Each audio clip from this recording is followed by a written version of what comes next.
All right, what's up, bitches? All right, I've had a busy day, but I figured I'd just pop a quick video out.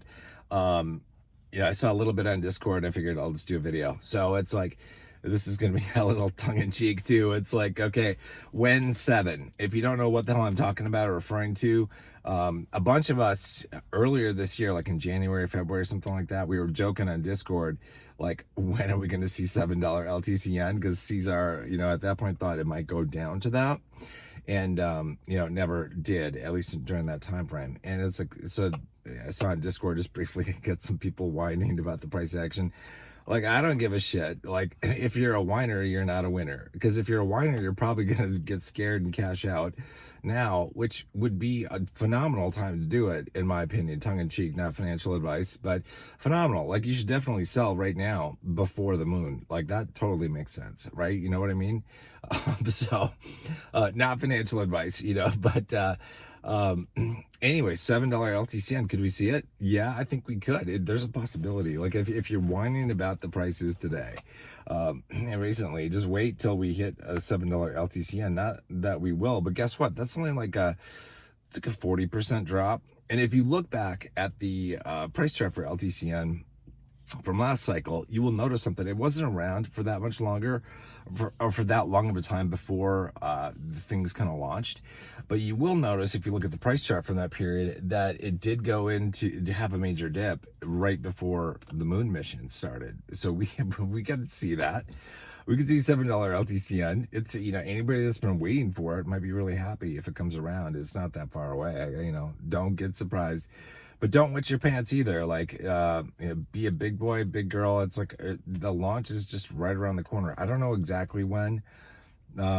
As I said before, I was kind of thinking, well, maybe we'll be shifted ahead a month compared to last cycle, because of Bitcoin having happened a month earlier this cycle than last. But that's not the case. So maybe it will be, at the end of this month, like it was last cycle. A lot of people call October Uptober, because that's when they see a lot of crypto start to rise. So it could be, we'll have to just watch and see. And patience, is a virtue, and anybody who's patient gets the rewards of investing in these trusts. Like, you don't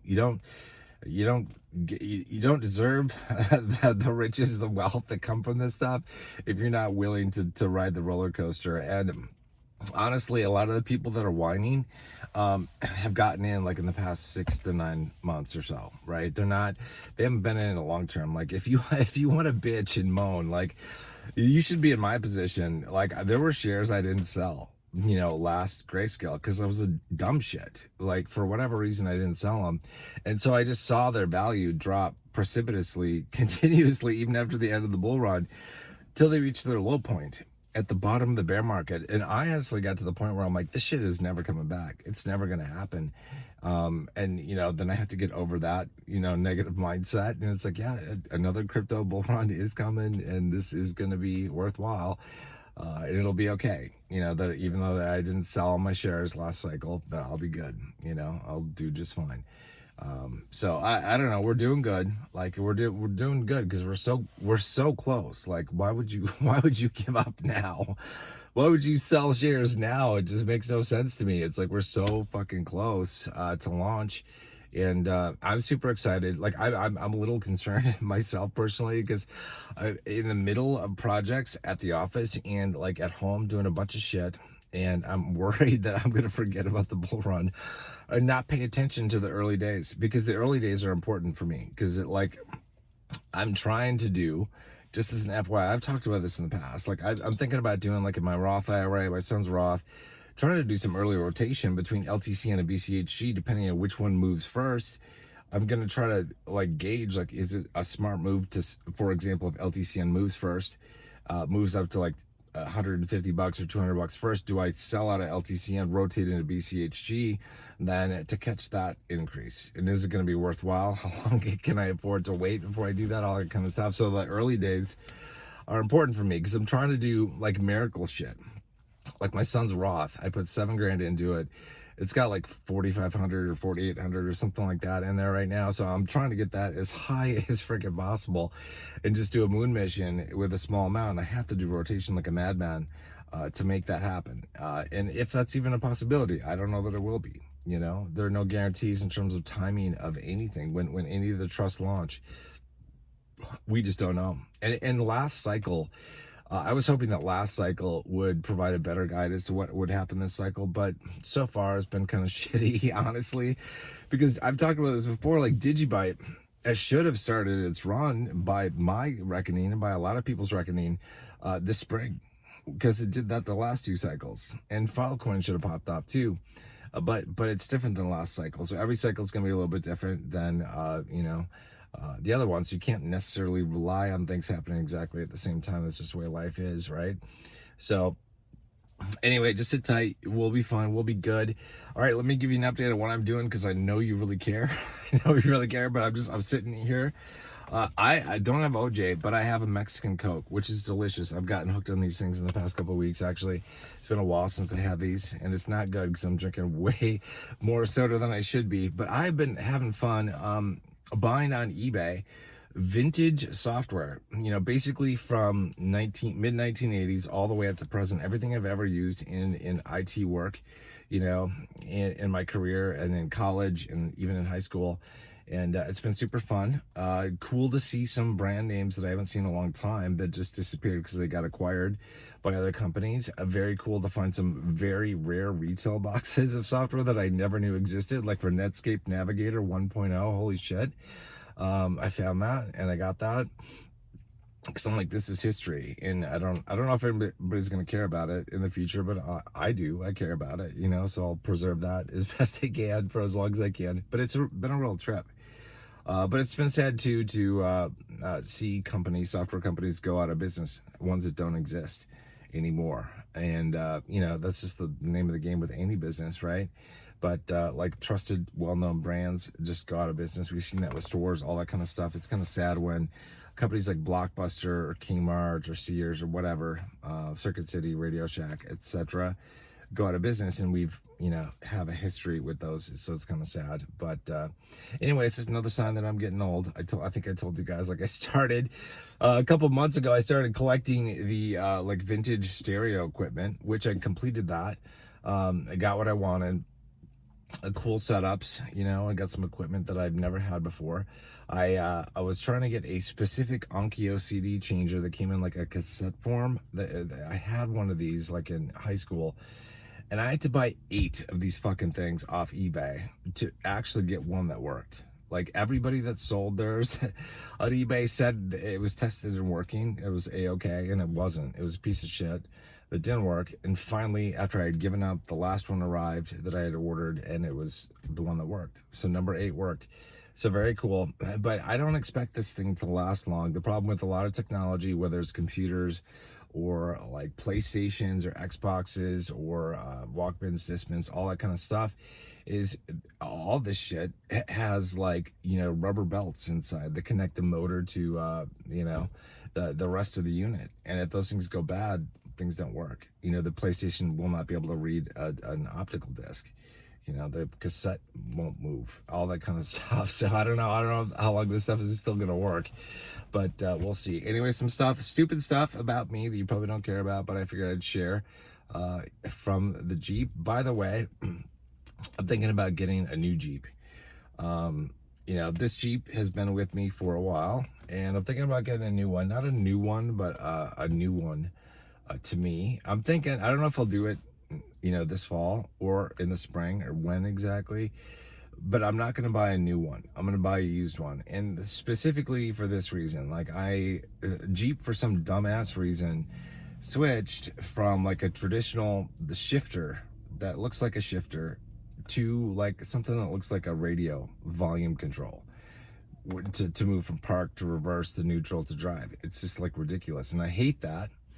And so for me, it's like my only option is to find like 2019 and 2020 models of Jeeps that actually have the old school shifter, which I like. But it also tells me that I can only delay this. This is switching to a different shifter knob or control is inevitable. I will not be able to hold back the waters of change forever, but I don't want change, which is a sign that I'm getting old. It's like when you just want to do the things that you want to do and have the things you've always had. That's just the way it works. So I'm super rambling here, but again, I already warned you that I was going to just talk about personal stuff. So there you go. Hope you guys are doing well. We're going to launch soon. I don't know exactly when. Nobody does. Nobody has a crystal ball, but we're going to be good. We're going to be good. And this is, I think it's going to be the best bull run for Grayscale that has ever been. And that's, you know, that's not saying a whole lot when there's only one prior run for like LTCN and BCHG, but it's going to be, I think, just one for the history books. And I don't know that we'll ever get a repeat of this, honestly.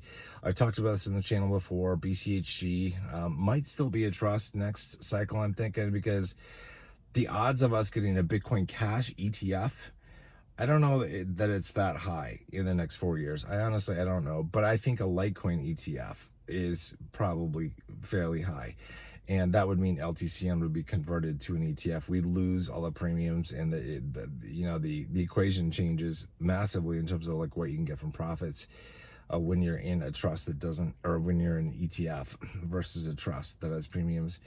So we'll see. But they also, Grayscale has other trusts that are probably going to launch and be made publicly available before next cycle. So it'll be interesting. Like they came out with recently with like Stacks, for example, and I think Near. So we'll see what those things, you know, when they release them publicly, what they look like and all that kind of stuff.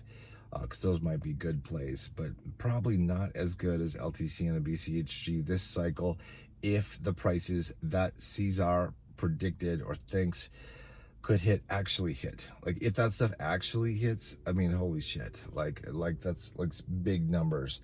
And nobody knows when those numbers come, like if they're gonna come, obviously, and what your chances of getting them, unless you have it like a sell order placed, you know. If you have a small portfolio, you can absolutely try to capture the big highs. If you have a big portfolio, you really can't do that. You'd be trying to sell too much, and it would just like destroy the price. But it works in smaller portfolios for sure. So anyway, so that's what I'm gonna try to do, like in my son's Roth, where there's like hardly, you know, any money in there. You know, I'm hoping to kind of time things and try to cash out at the height, hopefully the height for LTCN that maybe will come in, you know, Q1 and Q2, if it corresponds to the highs of Litecoin that are projected to come in Q1 and Q2, according to Cesar. That's not to say the high for LTCN couldn't come earlier. It could. The premiums could explode even before Litecoin does. So, you know, you just never know what the price action is going to look like. We're just going to have to stay nimble and stay on top of things, and we'll be all good.